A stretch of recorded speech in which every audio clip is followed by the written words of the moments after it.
Buenos días, señores y señoras, amigos todos. Tengo el honor y el placer de hablar aquí ante este congreso distinguido. So thank you all, and especially Vance, thank you for evoking the memory of my esteemed mentor, Dr. Ed Wayburn. That's very special. Okay, yes, 2014, next year, will be the big year for all of us wilderness advocates in America, where we'll be celebrating the 50th anniversary of America's Wilderness Act. We want to spend the whole year celebrating and make all of 2014 America's Year for Wilderness. But we want to invite everybody in the world to join us in our celebrations, and we're particularly pleased and excited to welcome people in other countries who have also now made wilderness a big thing in their own countries. It's very exciting to include so many other countries in our wilderness celebration. I could give a lot of examples of other countries, but of course this whole conference is really about that. But I would like to mention one particular example that's really a good example of a partnership between our country and others for wilderness. In South Africa, the Wilderness Action Group there began some really needed wilderness training courses in 1989 after hearing the U.S. Forest Service speaker, Dr. Paul Weingart, speak at Durban Wilderness Symposium. Inspired by that, they got the help from the U.S. Forest Service to institute wilderness management courses, both advanced and basic, for protected area managers in South Africa, those that had wilderness in their areas. Later, staff from the U.S. Forest Service came to join the core training team in South Africa of Drummond Densham and Dr. Bill Bainbridge. Later, those courses were expanded into Namibia and Zimbabwe, and when the South African government required that such courses be accredited academically, staff from the University of Montana in the U.S. came to South Africa to help achieve that. So that has been an ongoing partnership that continues to find new ways to teach wilderness management issues. So if our wilderness anniversary is such a big thing, what is it exactly that we are celebrating? I would like to kind of divide that into...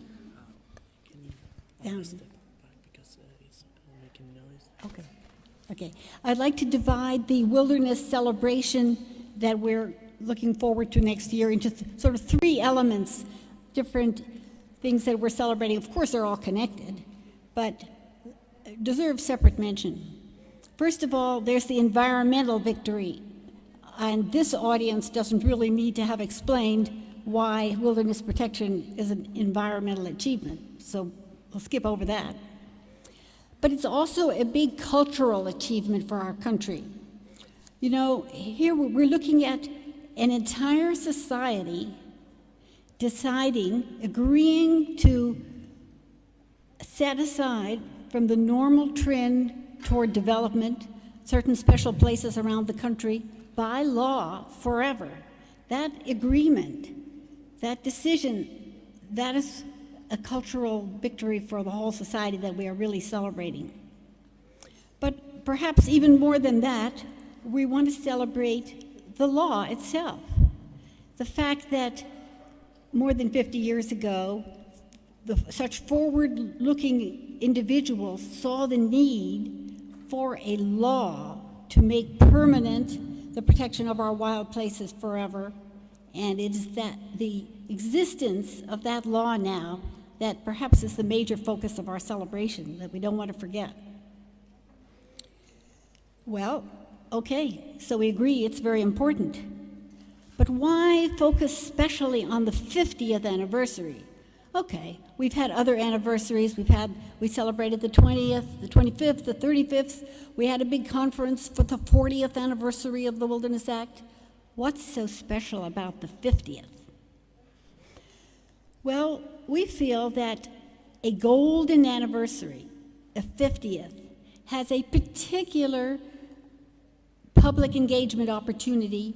We have a chance to really get the attention of a broader public, because in our country, even though wilderness, we know it's a big thing for us, beyond a relatively small circle of people who go to wilderness and enjoy it, organizations that advocate for it, the people that manage the wilderness and take care of it, beyond that, the broader public, frankly, is relatively clueless and doesn't have much of an idea, if any, of what wilderness is. So we want to use the 50th anniversary as a tool to engage the attention of a broader public and make sure that people have a better idea of the concept of wilderness and why it's important. To do that, just one big event, like a conference such as this, for example, where a lot of us come together and pat each other on the back and talk about our challenges, and in a way, we're talking to the choir. To outreach to a broader public and get beyond the circle of advocates, we want to have a lot of local events around the country that will publicize and promote wilderness, really in as many communities around our country as we can organize in. And that means in every state. So one of the things that I'm doing is to try to get event coordinators, wilderness anniversary coordinators in every state in our country that will focus on promoting some local activities in their state. When we talk about local activities, we're talking about things like outings. Outings is an obvious thing. Outings can be a couple of general types. Trips to take people out to the remote areas, wilderness areas, or potential wilderness areas. Or they could be just very simple urban walks for wilderness that will let a lot of people in an urban area at least participate in a short walk to promote wilderness.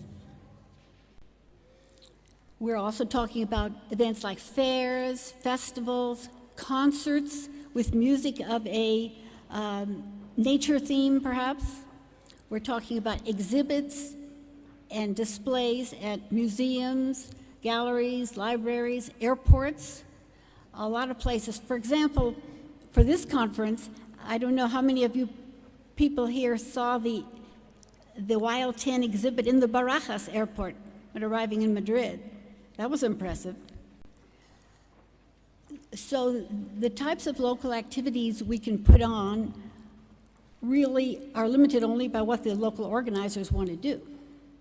But in spite of our focus on local activities being the most important thing, we do also have several larger and more national scale events planned for next year's anniversary.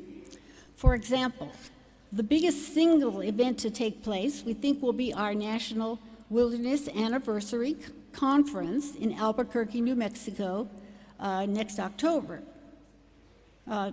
just over a year from now. And then there's going to be a big Wilderness Week in Washington, D.C. in September.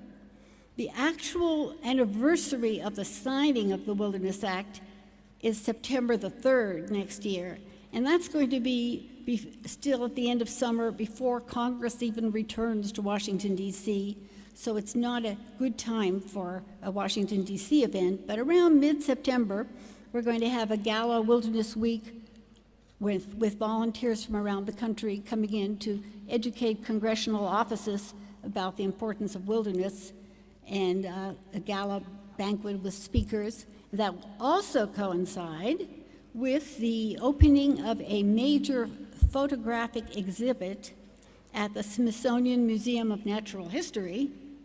There will be some 45 or 50 winning entries from a national photo contest that has taken place was taking place all summer long for photographs taken in American wildernesses around the country.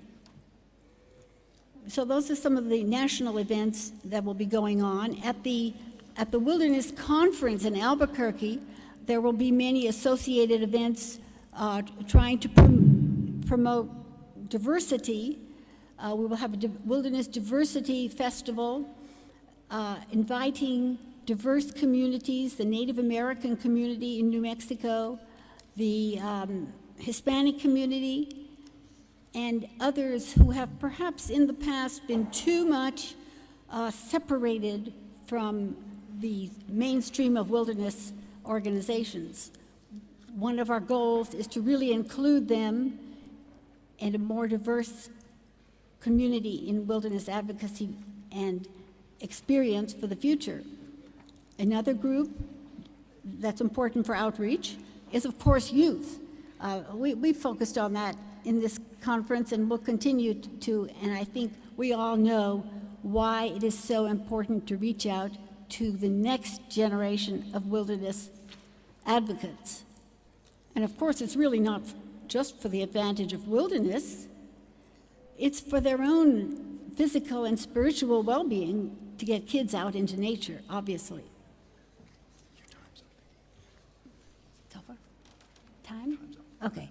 Well, I want to thank you so much for this time to tell you about America's big wilderness anniversary and invite all of you to join our country in celebrating the grand 50 years of wilderness. So thank you very much. Thank you. That was lovely. Thank you, Vicky. Thank you, dear. Thank you. Good. Thank you very much, Vicky.